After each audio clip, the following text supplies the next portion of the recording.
Ball range of motion exercises. We're going to look at a variety of ways that we can use the ball to do different ranges of motion with the upper body.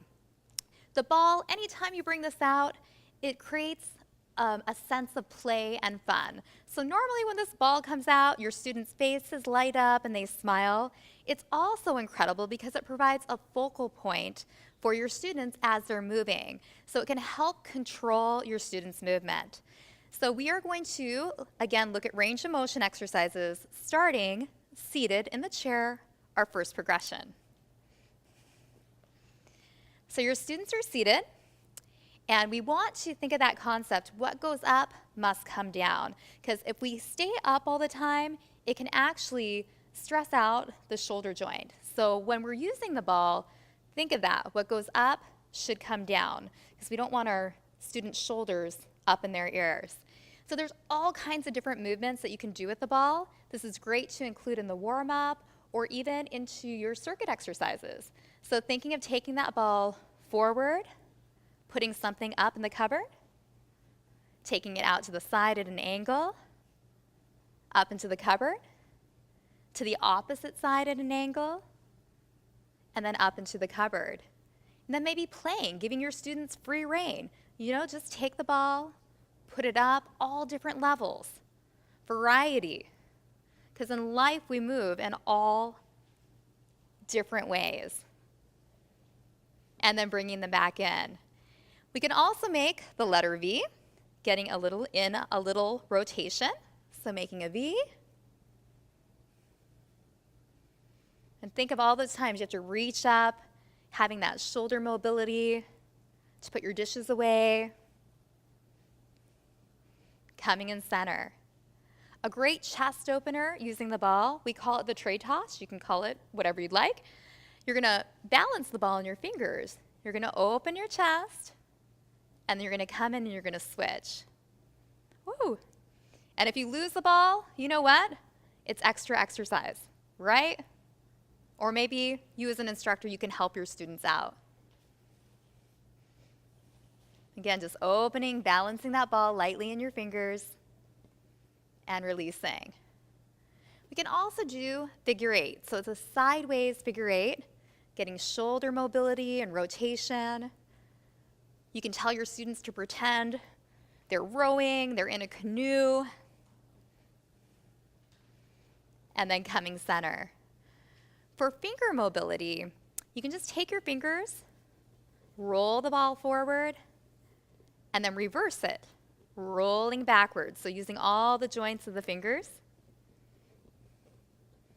And then for wrist mobility, we can take the ball on one hand, and we can pretend like we're opening a jar, and then closing the jar. So we're using the fingers and our wrist. We'll do that on the opposite side. So it's in the palm, opening the jar, closing the jar, and then coming center. So that's some ideas for range of motion in the chair. We can progress this up to freestanding as well.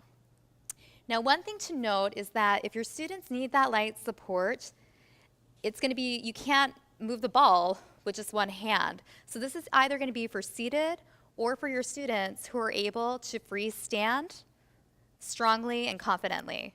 So freestanding, we got the ball, we can do all those same movements. Forward, up, maybe with a little more range of motion this time, to the side, up, to the opposite side, up, maybe just letting your students go wherever they want to move that ball. Coming in, we have the V raises, raising it up. And then maybe you progress, so you make it a little more dynamic. So we put a little bend, we reach and rotate, moving the hips, moving the toes. So the hips and toes are moving, and then coming in center. We have figure eights, warming up the shoulder girdle, getting a nice upper body movement.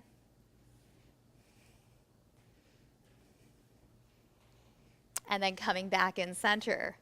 And you can do all the finger mobility, forward, backwards, opening the jar, closing the jar. We can also add in, for our advanced students, a little low to high rotation. So we can tell our students, pretend like you're picking something up, bend your knees, proper form, come center, the ball goes to the chest.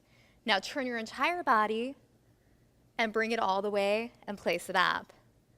So we're going to pick it up and put it up. Again, what's important here is that your students are pivoting. They're turning their hips, they're turning their knees, they're turning their toes. So I'm going to do that one more time. I'm going to turn everything. I'm going to pick it up, proper lifting, bending my knees, and you can see my chest is up. I'm not collapsed down. Coming center, pivoting, turning my hips, turning everything, and I've got triple extension of this leg, engaging the glute and the hamstring, reaching up and coming center. We can also add in, for your advanced students, some rotations with the ball.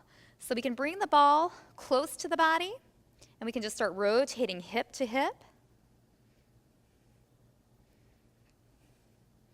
Or we can make this bigger. Again, same concept as that low to high, as we need to pivot, unload the knee, turn the whole body. We can take the ball as a pivot point and do a full body rotation.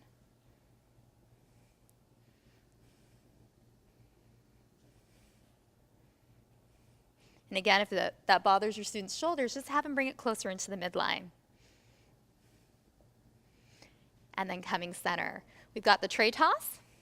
So we have it balanced. We open.